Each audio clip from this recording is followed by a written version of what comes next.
Hello, this is Amy Filiatreau. This is my second article presentation for this week. And this one I'm going to talk about this article about the women's health movement and women's experience and testimony, mostly in the 1970s. And I'm going to try and bring it to some of the challenges with women's health today.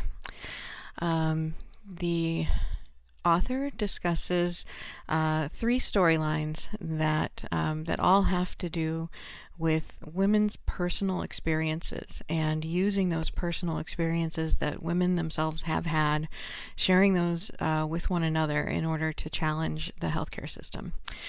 So one of the storylines is making the past present, focusing on some of the past difficulties that women have faced when they need care. The second is rite of passage, where so many women seem to have their own experience of being horribly treated by doctors. And thirdly, I'll speak about the real scientists, as they say. These are women who are sharing their experience are more reliable than their own doctors when it comes to certain things, and they're certainly seen by other women as having more reliable information than doctors. So the article discusses the feminine style of rhetoric, which has been a thread throughout the women's rights movement, and it has to do with women discussing their own personal experiences and relating those to structural problems or structural issues in this society that they want to have changed. It's very effective, but it has been dismissed by some as emotional. Relating to the emotional or the anecdotal as opposed to scientific data. And this kind of health advocacy with this feminine style of rhetoric has been around since the 1830s, when women first started to really rally for their own rights. The author describes a number of very upsetting and troubling trends throughout the history of women's medicine. Doctors would overuse surgery, as they certainly do today still, with C-sections, which still account for, I think, a third of all deliveries. And it's basically C-sections are scheduled because that's what's most convenient, rather than what's right for women.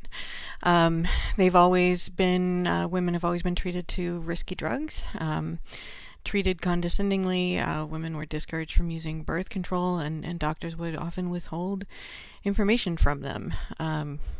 And some of this began to be torn down with the book Our Bodies, Ourselves, which we learned about in our other readings and in the video that we watched for this week.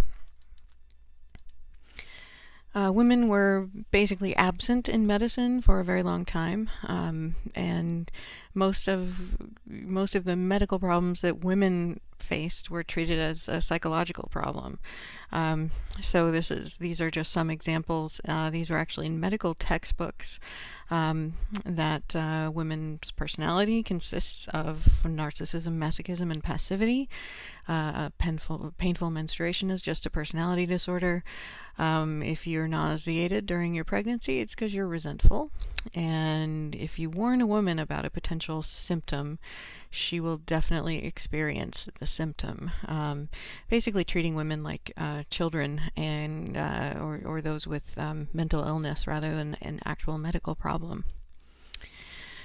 So then the author gets into the three storylines that I mentioned before, making the past present. The author quotes several sources that are pretty alarming today, that women should basically soothe men and gratify their men. There were many disturbing stories of women in the delivery room who were strapped down. They were, treated without anesthesia. If the doctor wasn't ready for the woman to have the delivery, they would squeeze the woman's legs together. There were a lot of awful doctors snapping at women, a lot of experiences shared that were fairly upsetting about how women have been treated in the past. The second storyline is this rites of passage, where women, generally all women, have some story about how they were mistreated. Um, there were discussions about from a doctor that a woman's feeling about abortion doesn't really matter.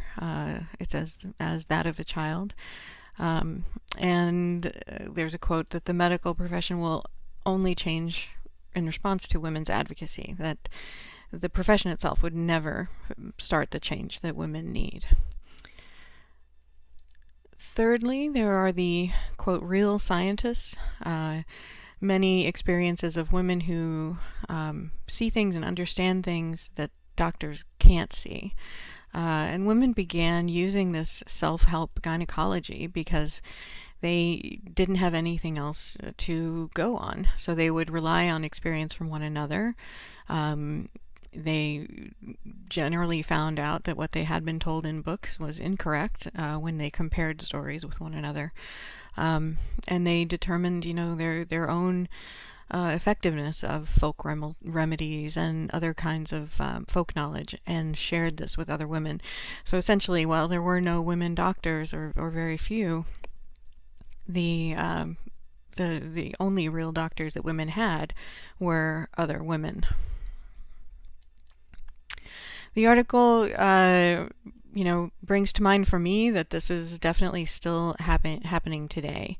And the Atlantic article that I list here, I happened to read a few months ago. And if you want a very upsetting story about how doctors and nurses treat women's pain less seriously, I would recommend going in and reading this article by Joe Fassler.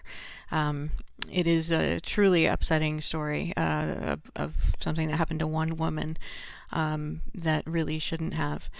And another recent story was about how minorities as well in the ER or in doctors' offices are not taken seriously either. I think there was a study recently of African American children versus white children, and the African Americans were not given nearly the level of pain medication as the white children, despite having similar symptoms. And I will say that this happened to me. I had a very difficult episode about 15 years ago, and I won't go into details, but I will say my OB/GYN basically told me that this is just because I'm a woman, and I should just learn to live with it. It turned out it was endometriosis, and I, in the end, diagnosed myself. It literally never came up in any of the mouths of any doctors that I talked about, in spite of the fact that I had every single one of the symptoms.